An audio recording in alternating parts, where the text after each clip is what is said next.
8 राज्यों में हिजाब पर संग्राम छिड़ा है। 5 राज्यों में चुनावी मुद्दा बन रहा है। कर्नाटक के उडुपी से शुरू हुआ विवाद पाकिस्तान और अमेरिका तक भी पहुंच चुका है। एक ऐसे अंतहीन कहानी का सिलसिला चल पड़ा है जिसमें हर दिन नए लोग और नई नई घटनाएं शामिल हो रही हैं। हिजाब कांड का मुद्दा कई मोड़ ले चुका है और अब पहनावे और स्कूल यूनिफॉर्म के इस मुद्दे का दायरा इतना बड़ा हो चुका है कि धार्मिक आजादी, अस्मिता तक की बातें होने लगी हैं। हिजाब कांड में नए दिन के साथ क्या नई बातें जुड़ी हैं, ये आप इस रिपोर्ट में देखिए। दक्षिण के एक छोटे शहर से सुलगी हिजाब वाली चिंगारी अब शोला बनकर शहर शहर फैल रही है। विरोध प्रदर्शनों का दौर चल रहा है। स्कूल और छात्रों से जुड़ा मामला सियासी हो चला है। देश की सबसे बड़ी अदालत से लेकर पाकिस्तान की संसद तक में हिजाब गूंज रहा है। पहनावे का विवाद धार्मिक आजादी और व्यक्तिगत स्वतंत्रता तक पहुंच चुका है। सबसे अहम हिजाब पर खुला राजनीतिक अखाड़ा है, जिसकी वजह 5 राज्यों में चुनाव बताया जा रहा है।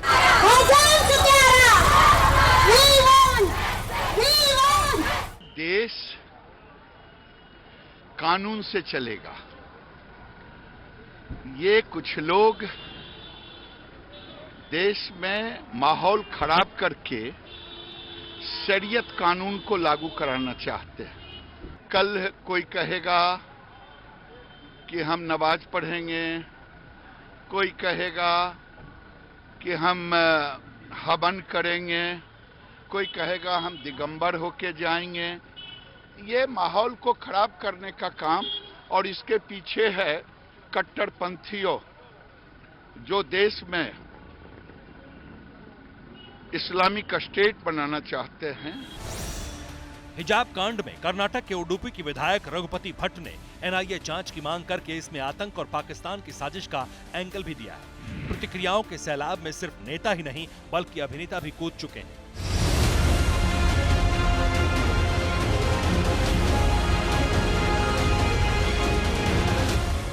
अभिनेता और अभिनेत्री क्या कह रहे हैं बताएंगे। उससे पहले जान लीजिए हिजाब के विवाद को संविधान के जरिए हल करने की कोशिश के बीच में क्या क्या हो रहा है।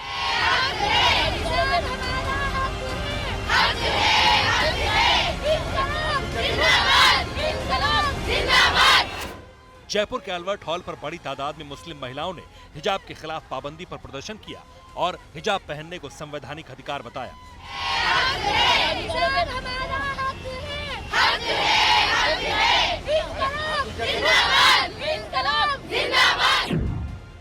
हिजाब पर राजस्थान के 2 पुलिसकर्मियों को आपत्तिजनक पोस्ट करनी भारी पड़ी, जिसके बाद दोनों को सस्पेंड कर दिया गया। सस्पेंड होने वाले पुलिसकर्मियों में एक एएसआई सतवीर सिंह और कांस्टेबल रमेश शामिल हैं। दोनों कर्मचारी जयपुर में तैनात थे।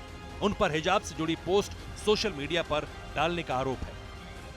पुलिस अधिकारियों को सिर्फ इस बात पर निलंबित कर देना कि उन्होंने सोशल मीडिया पर देश भर में इन दिनों में चर्चा में हिजाब पर कोई अपनी टिप्पणी कर दी, ये दुर्भाग्यपूर्ण है। ये कतिपय लोगों को खुश करने के लिए इस प्रकार का आदेश जारी करना सरकार की कमजोर और संकीर्ण मानसिकता को दर्शा रहा है। प्रदर्शन के बीच पाकिस्तानी खुफिया एजेंसी आईएसआई देश में बड़ी गड़बड़ी फैलाने की फिराक में है। आईबी रिपोर्ट के मुताबिक देश में हिजाब पर जहरीली तकरीरें भी शुरू हो गई हैं। ये समाजवादी पार्टी की नेता रुबीना खानम है। रुबीना ने हिजाब प्रकरण को लेकर विवादित बयान दिया। कर्नाटक हिजाब प्रकरण का जो मुद्दा है, मैं इस पर यह कहना चाहती हूं कि ये हमारे देश की बहन बेटियों के आत्मसम्मान पर हमला है। हमारे हिजाब पर या हमारे आंचल पर हाथ डालने वालों के हम हाथ काट देंगे। इस पर राजनीति करना नीचता की पराकाष्ठा है। अब ये कलयुगी रावण हमारे आंचल का, हमारे हिजाब का चीरहरण करेंगे।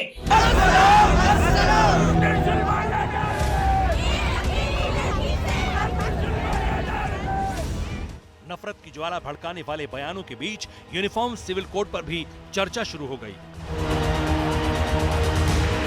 देखिए, हमारी वैचारिक प्रतिबद्धता रही है कि यूनिफॉर्म सिविल कोड लागू होना चाहिए। सब कुछ तो हो गया, धारा 370 समाप्त भी करने का काम भारतीय जनता पार्टी की मोदी सरकार ने किया है। ट्रिपल तलाक का भी इसका कानून ले करके वह भी मोदी सरकार ने काम किया है।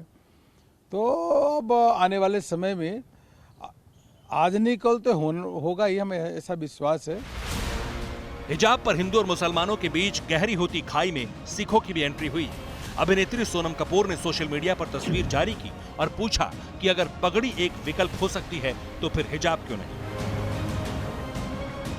जो दस्तार है ये सिख का शरीर का अंग है, ये कोई एक्सेसरी नहीं है।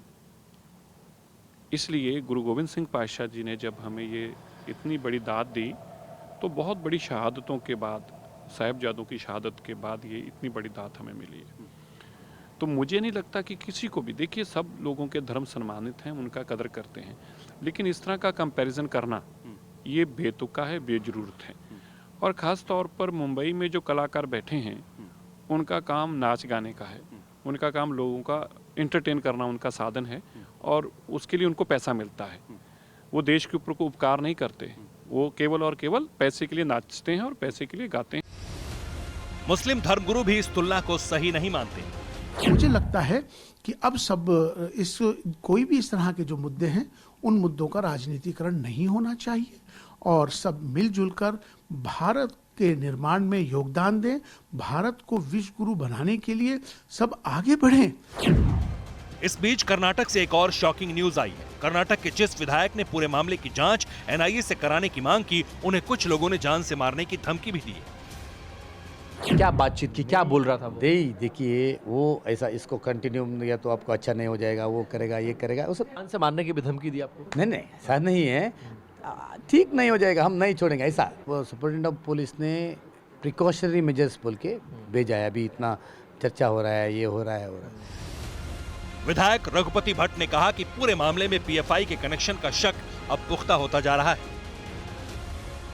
कैंपस फ्रंट ऑफ इंडिया और पीएफआई उनका पेरेंट बॉडी, उसके कनेक्शन से ये हो गया। आपको लगता है कि वो जो फैमिली मेंबर्स हैं उन लड़कियों को प्रोवोक किया गया, प्लान करके प्लांट किया गया, इस तरह की भी बात सामने आ रही है? हाँ वही हो रहा है। उनको ट्रेनिंग, मैं बोला है ना, उनको ट्रेनिंग दिया हुआ है, 12 लड़कियों को ट्रेनिंग दिया हुआ है।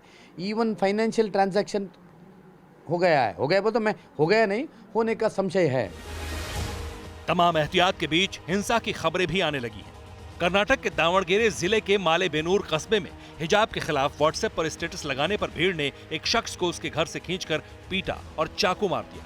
दावणगेरे जिले के ही नल्लूर गांव में हिजाब विवाद को लेकर कथित तौर पर एक सोशल मीडिया पोस्ट की गई।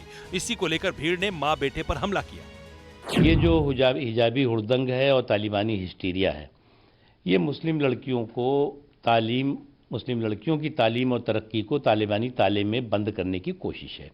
और आज जो है वो देश संविधान से चलता है भैया, शरीयत से तो चलेगा नहीं। पंजाब के चुनावी माहौल में भी हिजाब के मुद्दे की एंट्री हो चुकी है।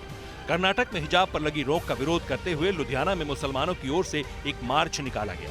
जामा मस्जिद लुधियाना के शाही इमाम मौलाना मोहम्मद उस्मान रहमानी लुधियानवी ने आरोप लगाया कि ये बीजेपी की नफरत की राजनीति है। हिजाब विवाद के बीच कर्नाटक के अंक थाटका के सरकारी स्कूल के एक वीडियो ने नया विवाद खड़ा कर दिया है। स्कूल में कथित रूप से क्लास में मुस्लिम छात्रों के नमाज अदा करने का एक वीडियो सोशल मीडिया पर वायरल हो रहा है। वायरल हो रहे वीडियो को अंक थाटका के कड़ावा सरकारी स्कूल का बताया जा रहा है। वीडियो वायरल होने के बाद मामला पुलिस तक पहुंचा, जिसके बाद प्रखंड शिक्षा पदाधिकारी ने जांच के आदेश दिए। मध्य प्रदेश के सतना में हिजाब को लेकर नया विवाद सामने आया। यहाँ पीजी कॉलेज में परीक्षा चल रही थी। एमकॉम की छात्रा हिजाब में परीक्षा देने आई, जिस पर विवाद हुआ। उसके बाद प्रिंसिपल ने आगे से हिजाब में न आने की अंडरटेकिंग लेने के बाद पेपर देने की इजाजत दी। उनसे मैंने कहा कि इस ड्रेस में तो ये अलाउ नहीं है। फिर मैंने कहा कि अगली परीक्षा के लिए आपको तभी सम्मिलित किया जाएगा जब आप दूसरे छात्रों की तरह उनके यूनिफॉर्म में आएंगे। और उससे प्रवेश पत्र पे हम लोगों ने ये लिखवा लिया कि अगले परीक्षा जो है हम यूनिफॉर्म में ही परीक्षा देंगे। फिलहाल उडुपी में सुरक्षा का भारी बंदोबस्त है, पुलिस की तैनाती है। चुनावी मौसम में हिजाब 5 राज्यों में सबसे गर्म है।